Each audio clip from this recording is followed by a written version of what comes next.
Daniel Cross had been serving as diplomatic liaison to the Velkari Empire for almost 2 years, and in that time, he developed a problem that was becoming increasingly difficult to hide. He was hopelessly in love with Queen Ashira.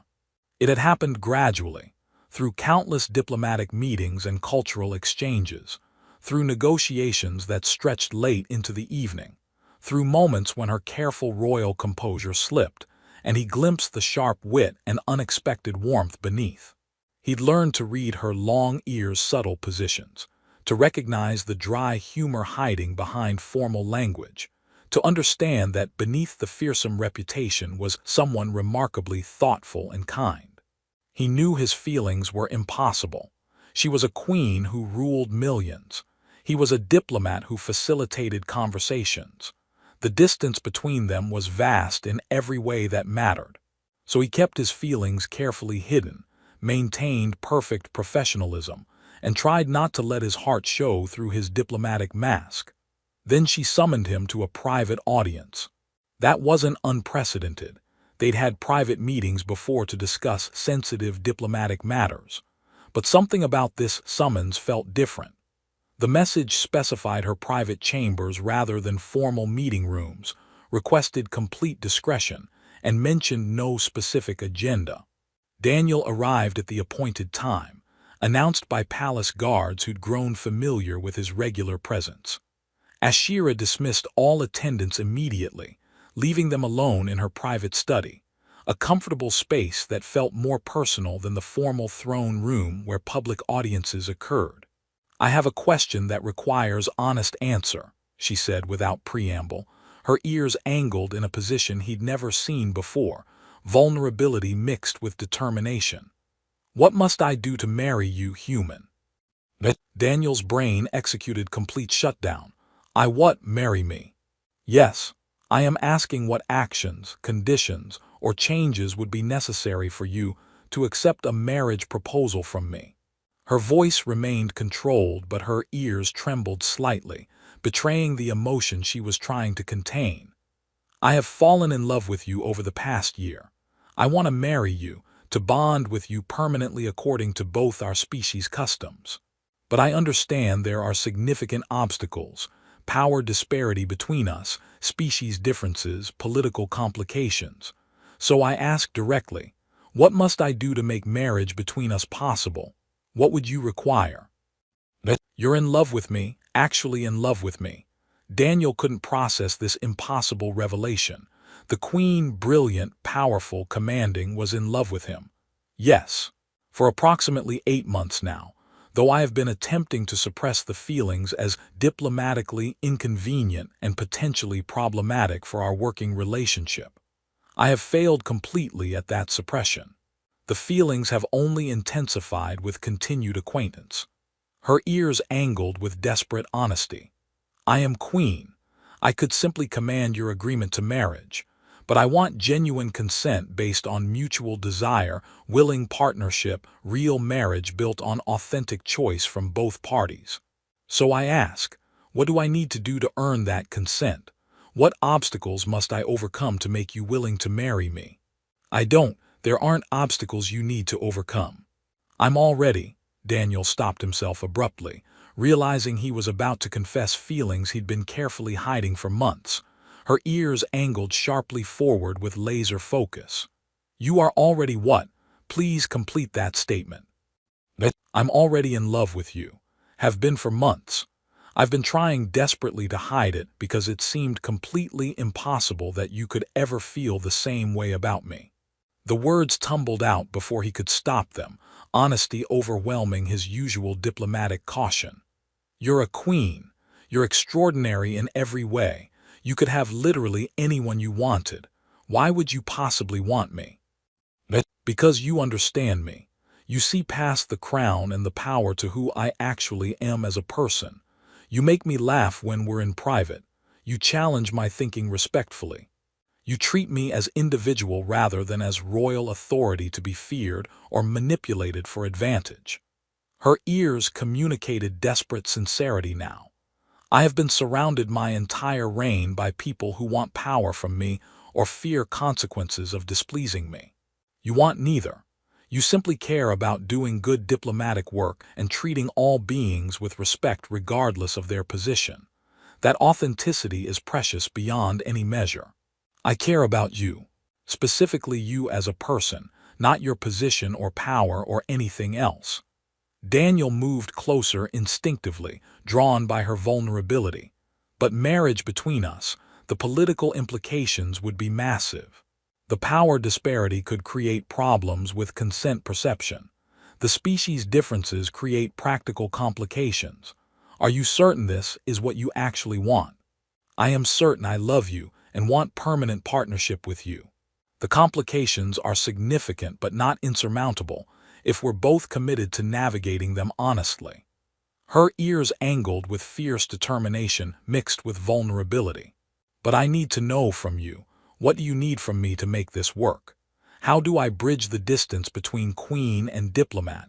How do I overcome the species differences? How do I address the power disparity concerns? What must I do to earn your willing, genuine agreement to marry me? Daniel stared at her, this powerful queen asking him what she needed to do to earn his agreement, and realized she genuinely didn't understand that she already had everything necessary. You don't need to do anything special to earn my agreement. You already have it. I love you. I want to marry you. The answer is yes, with no conditions attached. Just yes, with no requirements or conditions. Her ears angled with clear disbelief. I am queen with absolute authority over millions. You are diplomat with no comparable power base. The disparity alone should create serious concerns about whether your consent is genuinely free or subtly coerced by my position. You should have demands, requirements, conditions to ensure the partnership structure is equitable despite our different positions in the hierarchy. I don't have demands. I have trust. Trust that you'll treat me as genuine partner rather than as subject to command, that you understand the fundamental difference between commanding subjects and loving a spouse. Daniel took her hands carefully. But I do need to know something. Can you actually do that? Can you separate being a queen from being a partner? Can you let yourself be vulnerable with me rather than always maintaining royal authority and control? I do not know with certainty. I have been queen for 40 years. Authority and control are fundamental to who I am and how I operate. Her ears trembled with uncertainty. But I want to learn. I desperately want partnership where I can actually be vulnerable, where I do not always have to be strong and decisive and absolutely perfect. Can you help me learn that? Can you be patient with me while I figure out how to be genuine partner rather than monarch trying to control everything? Yes, if you can be patient with me while I figure out how to be partner to a queen rather than just diplomatic liaison. Daniel squeezed her hands gently. We'll both need to learn completely new interaction patterns, but I'm willing to do that work if you are. I am willing, desperately, completely willing. Her ears angled with profound relief. I have wanted to tell you how I felt for months, but I feared rejection, or that my position would make genuine consent impossible to obtain. When I finally decided to speak, I chose to frame it as question. What must I do? Because I wanted to know what you needed rather than arrogantly assuming my desires were sufficient reason for marriage. Your desires are sufficient. Your feelings are sufficient. You yourself are sufficient. Daniel cupped her face gently, marveling at the reality that he was actually touching her like this. I don't need you to be different or to do anything special. I just need you to be yourself, not the queen performing authority, but Ashira being genuine with me. I am not accustomed to being just Ashira without the crown defining everything. Her voice was quiet, more vulnerable than he'd ever heard it. The crown has defined my identity for so long. I'm not even certain who I am without it anymore. Then we'll figure that out together. You can be both, queen when necessary for your duties, Ashira with me in private. We'll create space where you don't have to perform authority or perfection. He kissed her forehead gently. But I do need something from you. Promise me you'll tell me when the power disparity becomes a problem in practice. When you catch yourself treating me as subject instead of partner, promise we'll navigate that dynamic honestly rather than pretending it doesn't exist. I promise I will consciously try to maintain that distinction. You must also promise to tell me immediately when I am failing at it, because I may not always recognize when I am defaulting to command mode rather than partnership mode. Her ears angled with absolute determination. This will require consistent work from both of us. I am completely willing to do that work. Are you? Yes, completely, absolutely yes. Her ears angled forward with joy that transformed her entire presence. Then she kissed him, carefully at first, then with growing confidence and passion that suggested she'd been wanting to do this for as long as he had. When they finally separated, both slightly breathless, Daniel managed. So that's settled. We're getting married. We are getting married, she confirmed, her ears communicating happiness so pure it made his chest ache. Thank you for saying yes. Thank you for already loving me before I asked. Thank you for making this possible. Thank you for asking, for making yourself vulnerable enough to ask what you must do when you could have just commanded. Daniel pulled her closer. That question itself proved you understand what partnership requires. That understanding is what made saying yes easy. I needed you to choose freely. Partnership without genuine choice is not partnership at all. Her ears angled seriously despite her obvious happiness. I love you. That means your genuine well-being and authentic happiness matter more than my desires or convenience. Always. They stood together in her private study, two people from different species and vastly different positions who'd somehow found each other and chosen to bridge every obstacle between them through honest love and genuine partnership. Ashira had asked what she must do to marry him. The answer had been, nothing but be yourself and trust that would be sufficient. And it was. Over the following weeks, Daniel and Ashira navigated the complicated process of announcing their intention to marry. The political implications were enormous. Some Velkhari nobility objected to their queen marrying a human, arguing it weakened her authority or compromised her judgment. Some human diplomats objected to their liaison marrying alien royalty, concerned about divided loyalties or improper influence. They faced intense scrutiny, considerable criticism, and persistent skepticism about whether the relationship could possibly work given their differences. People are saying I am only marrying you for power or position, Daniel mentioned during one private evening conversation. They'd fallen into a routine of spending time together after their respective duties concluded, learning each other in ways their professional relationship had never allowed. They assume I must be politically motivated because why else would an ordinary human marry a powerful queen? People are saying I am making foolish emotional decision that compromises my authority, Ashira responded, her ears drooping with frustration. They assume I am weak for choosing love over strategic marriage alliance with powerful Velkhari family that would strengthen political coalitions. Several advisors have suggested quite directly that I am behaving irrationally. Does the criticism bother you significantly? Daniel asked, watching her ears closely for honest emotional response rather than performed composure. Less than I initially expected. I know why I am marrying you, because I love you genuinely and want authentic partnership with you. Others' misunderstanding of my motivations does not actually change the reality of what we have together. She settled beside him.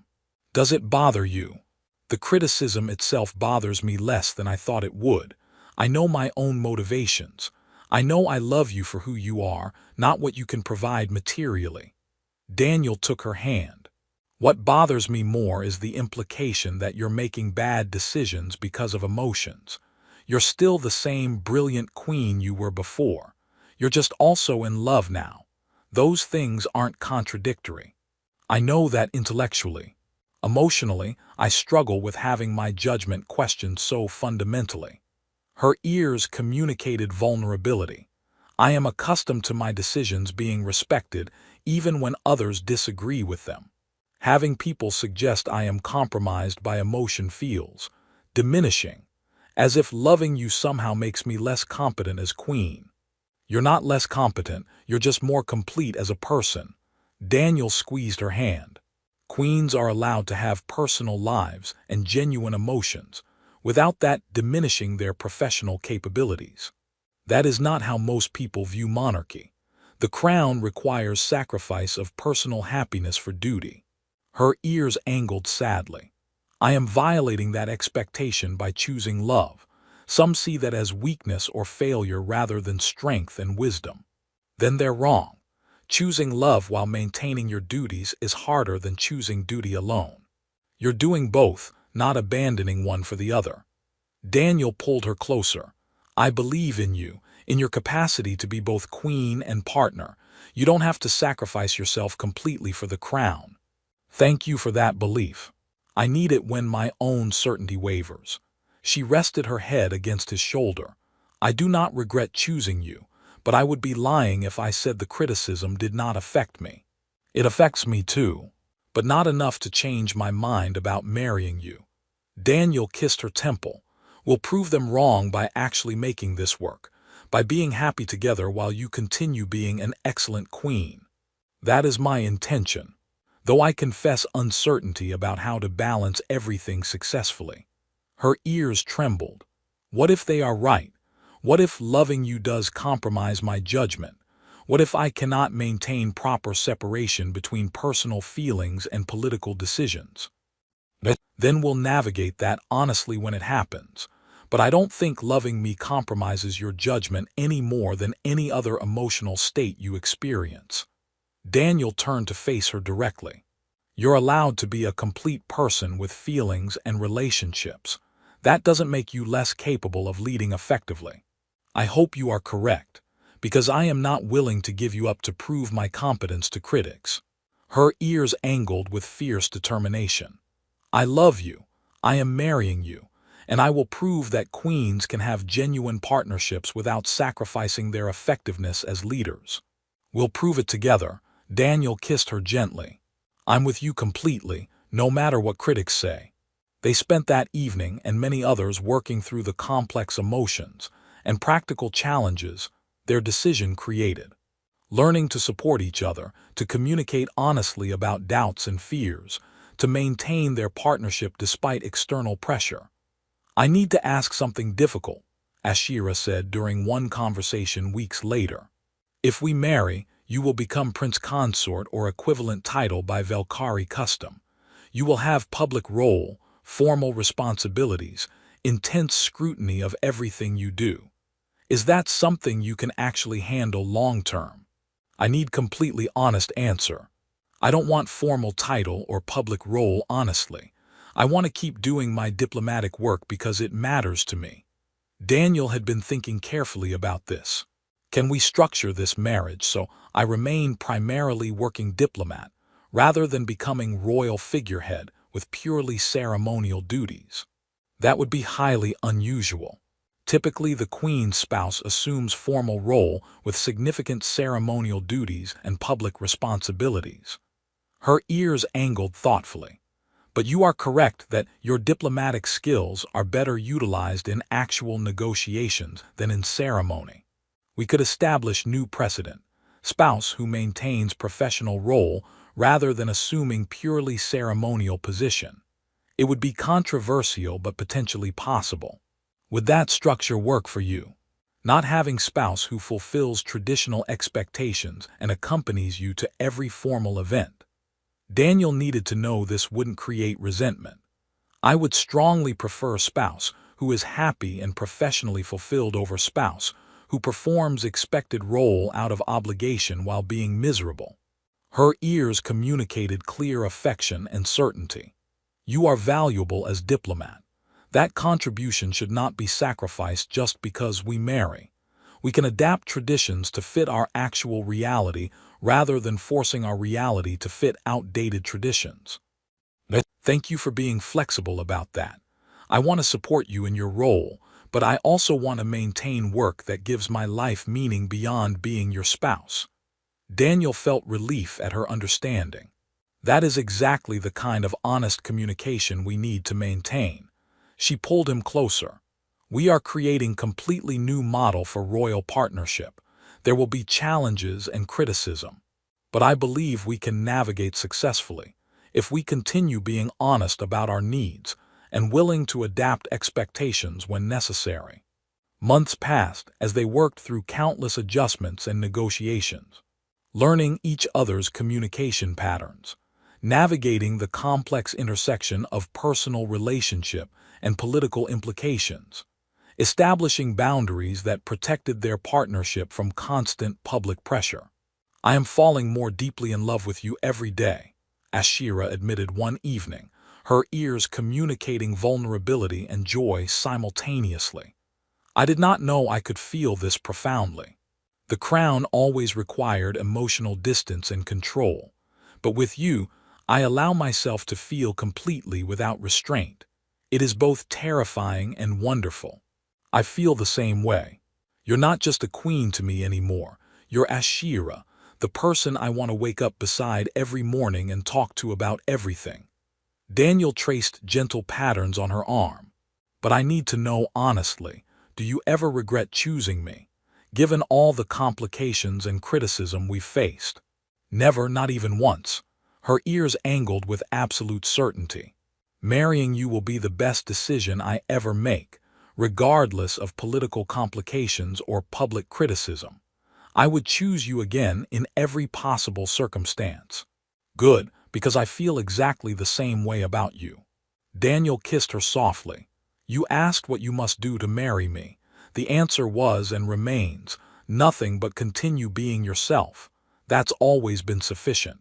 And you have always been sufficient for me, exactly as you are. Her ears angled with deep contentment. Thank you for saying yes when I asked. Thank you for loving me despite every obstacle. Thank you for building this partnership with me. They held each other, two people who'd found love across every barrier and chosen to fight for it together despite all the reasons it shouldn't work. And they were beginning to prove that love could be sufficient foundation when both partners committed completely to making it work. Their bonding ceremony was an elaborate affair that blended human and Valkyrie traditions, witnessed by thousands in person and broadcast across both their peoples. It was formal, ceremonial, heavy with political significance. But for Daniel and Ashira, the ceremony's meaning was entirely personal. I love you, Ashira said during her vows, speaking to Daniel while thousands watched. When I asked what I must do to marry you, I expected you to list conditions and requirements. Instead, you said I already had your agreement, that I needed to do nothing but be myself. That answer taught me profound truth about love, that it is given freely when genuine, that it cannot be earned through performance or achievement, that authentic partnership requires mutual choice rather than negotiation of terms. Her ears angled with emotion that needed no translation. You asked what you must do to marry me, human. The answer was and remains, nothing but continue being exactly who you are. You have taught me that vulnerability is strength, that choosing love over strategic advantage is wisdom, not weakness, that genuine partnership makes me better queen rather than compromising my authority. Thank you for accepting me, not as queen requiring deference, but as Ashira deserving genuine love. That acceptance is greatest gift I have ever received. I love you, Daniel responded in his vows, his voice carrying across the assembled crowd. You asked what you must do to earn my agreement to marry you. You already had that agreement before you asked the question, because you earned it through being who you genuinely are. Brilliant, strong, unexpectedly kind, deeply thoughtful, genuinely good person beneath all the royal authority. I marry you not because you are queen, though I respect what you do.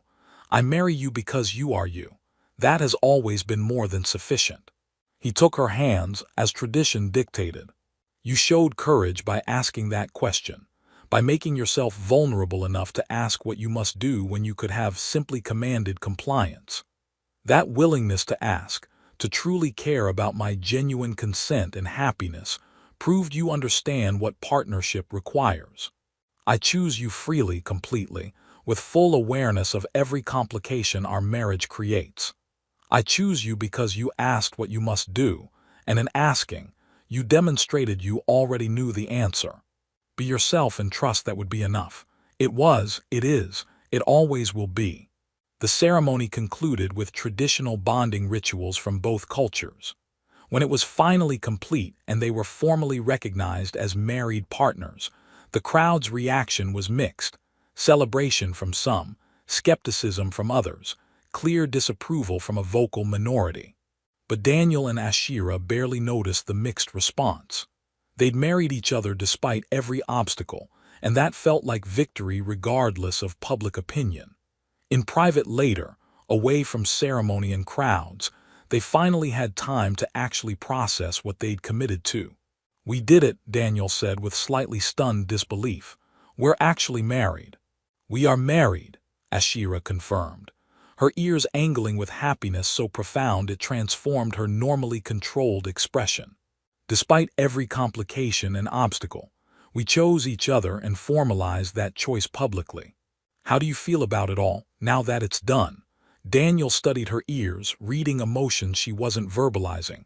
Terrified, joyful, uncertain, completely certain, overwhelmed, deeply content. Her ears cycled through positions expressing each emotion. "I am experiencing every feeling simultaneously.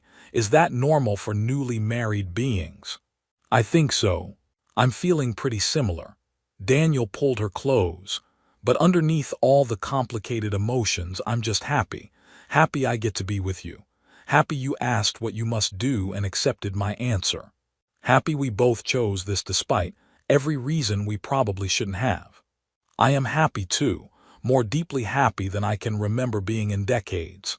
Her ears settled into position of pure contentment. "Thank you for marrying me, for accepting my vulnerable question, and answering with love rather than demands or conditions. Thank you for asking, for making yourself vulnerable enough to ask what you must do instead of just commanding what you wanted." Daniel kissed her softly. "That question saved us both from relationships built on power rather than love.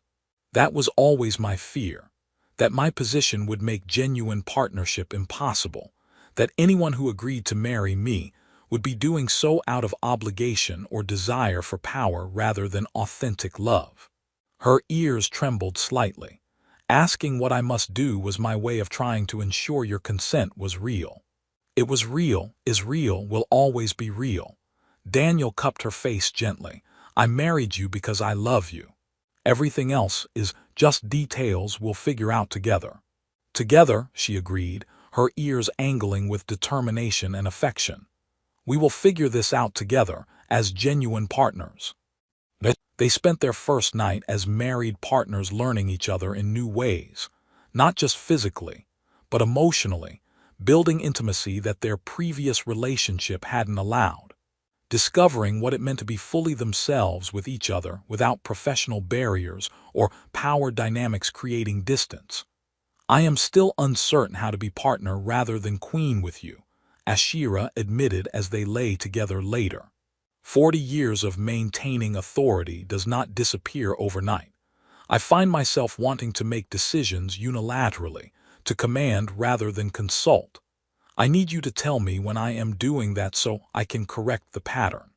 "I will, and I need you to tell me when I'm being too deferential, treating you as queen rather than spouse." Daniel traced patterns on her arm idly. "We'll both need to actively work against our default patterns until new ones become natural." "Agreed. This will require conscious effort from both of us." Her ears angled seriously despite their intimate position. "But I am committed to that effort.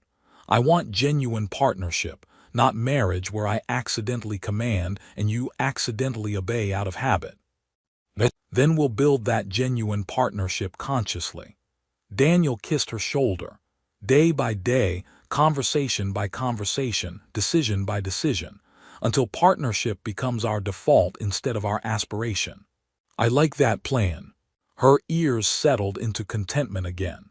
"Thank you for being patient with me as I learn this. For understanding, it will take time to change patterns established over decades.